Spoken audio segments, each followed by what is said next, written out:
Hi everybody, it's me, Natalie. I know that it has been a little bit too long since my last video, and that was a video where I promised that I would be regularly making YouTube videos. So clearly we have not gotten off to a great start, but you know, today is a new day. It is in fact a gloomy, gross, terrible day, and I was hoping that the lighting would be better, but it is not, and it looks like it's not going to be sunny for the rest of the week, so we will make do. So the reason that I'm trying to get back onto the video making train, as it were, is because Steve Donahue is running a bit of a semi-informal writing club.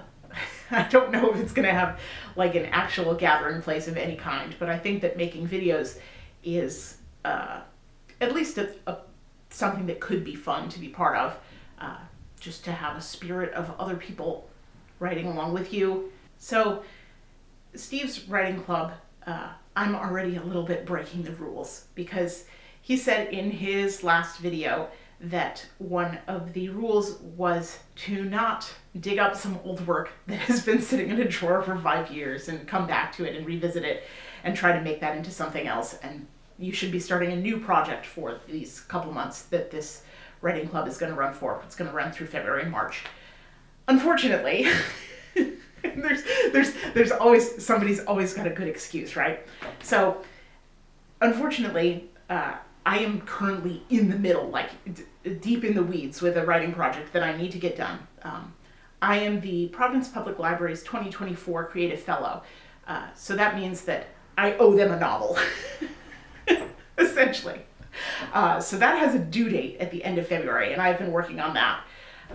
So I can't, unfortunately, put it down and start a new project. So I'm sorry, Steve. I hope you'll forgive me for that. I've got deadline work to do. So I should explain a little bit what that project is.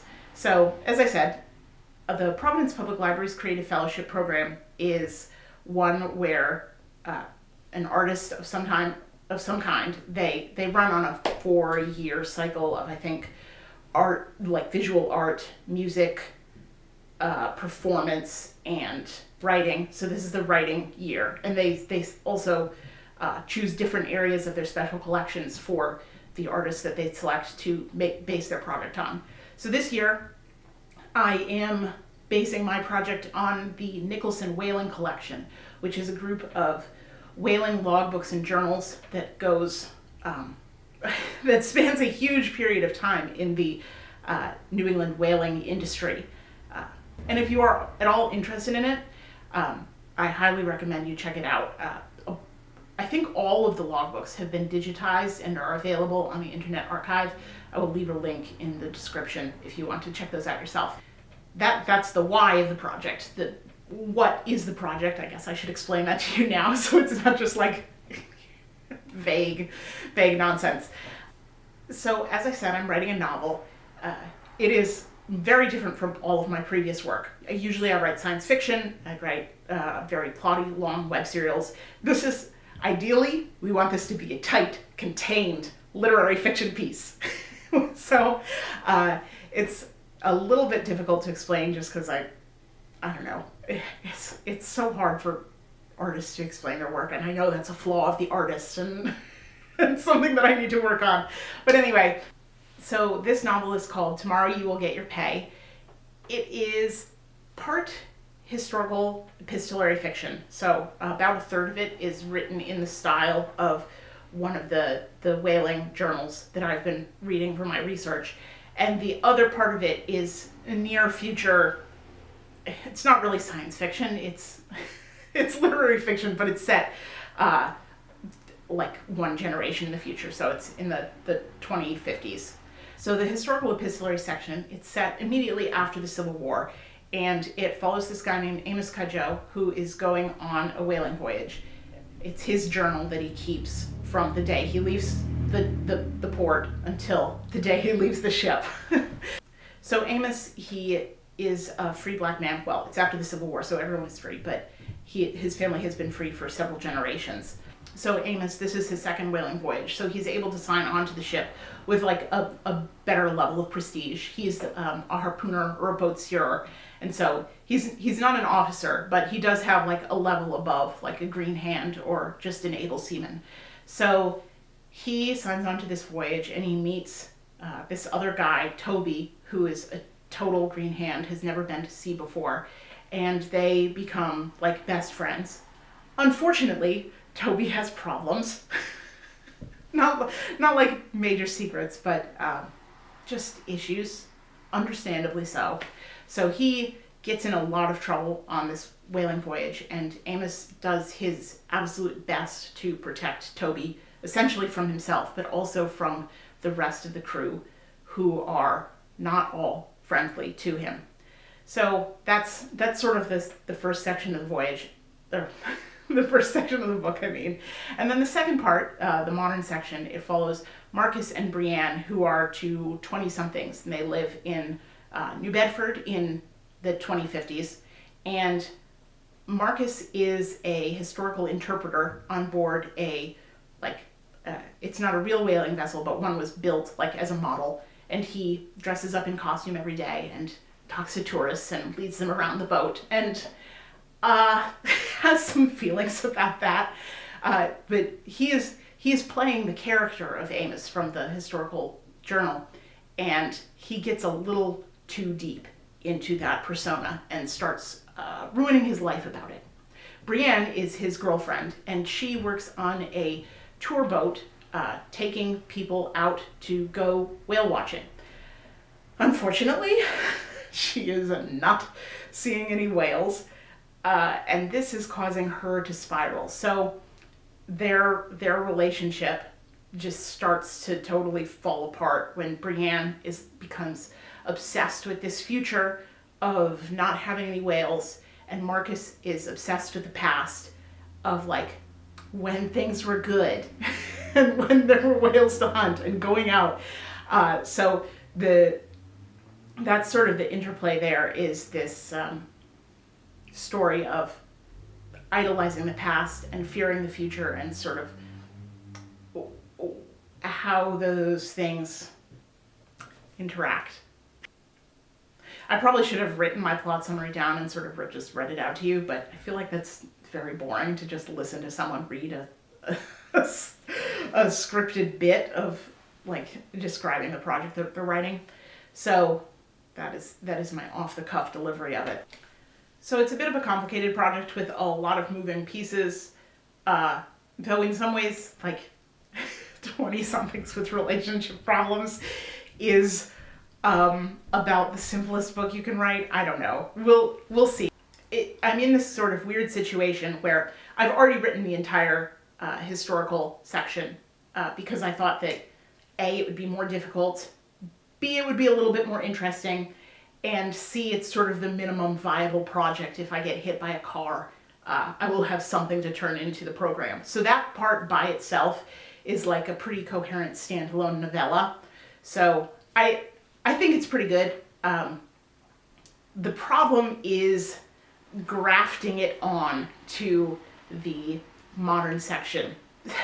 Because I'm in this like weird situation where the modern section and what it's trying to talk about sort of like thematically is the reason for the book to exist. Unfortunately, the historical section is probably more interesting. but like you can't just write a historical novel set on a whaling boat. No matter how good you are, like you can't do that because Moby Dick already did it and did it better and did it first. You do not come out favorably in that comparison if you set yourself up for that. So although I really like the historical section that I've written, I know that I need to focus now on this modern part, make the two pieces gel together, come out with something that I want to talk about. Like, the whaling is real, but it's also a metaphor for climate change and like the economic reasons that people do things, and the sort of forgiveness that you have to have when you study history, knowing that people often felt that they didn't have a choice. So that's sort of where I am. I am a couple chapters into the modern section. I've written the first chapter from each of the 2 points of view, and I'm working on chapter 3 right now. I expect the modern section to be somewhere around the 50,000 word mark, and I need to have it done by the end of February. The program itself doesn't end until, I think, March something, but I would like to have it done by February so that I can do whatever edits that I need to do and then get it printed out, bound, and delivered to the program so that I am not abandoning my responsibilities. Yeah, so that's what I'm planning to work on for at least February in this writing program. I'm sorry, Steve, that I am not following the rules here. You'll have to forgive me. But it's not a project that I dug up out of a drawer. It isn't in some sense a very new project, because I just started writing it last month properly. I was doing research before then, but the actual writing, I was like January 1st, sit down, start getting words on the page. So I'm fairly confident that I will be able to finish it in time. Will it be good? We'll see. I keep having these like crises of confidence of one moment I'll feel great about it and the next I'll feel terrible about it. But I guess that's just sort of how writing goes sometimes. So I don't think I can like coherently talk about what I like want to do with this novel once it's finished, because I don't know, like, if it's bad, what I'm going to do with it is I'm going to surgically pry out with a nice historical novella, and I'm going to post that online. In my heart, I always will be a web serial author, and my 30,000 word historical epistolary novella about whales, sure, it can live online if the rest of the book that it's supposed to be attached to turns out bad.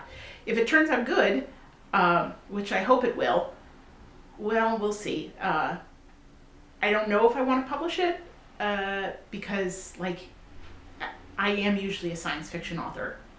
It would be kind of weird to publish this weird historical literary fiction novel about whales. And if I want a career writing science fiction, which I don't know. This is a big question, and it is 17 steps down the road, and it is a road that I'm not really walking very well. So I probably shouldn't think about it at all. But the near-term plan is to get it done. So I hope to sort of document this process a bit more. Making videos maybe is part of that. Hopefully I can try to make several more over the course of this month and get them out. So I'm really looking forward to being in a community with everybody else who is writing these next couple months, seeing whatever videos you put out, and just sort of feeling the spirit of getting things done. Even though I'm being a little bit of a rule breaker. I'm sorry. So I think that's it. Hopefully I will see you in the next one. I will leave a link to Steve's video in the description, and also, of course, links to my usual social medias, places where you can read my writing, all of that sort of thing. And I will see you in the next one, hopefully sooner than 9 months from now.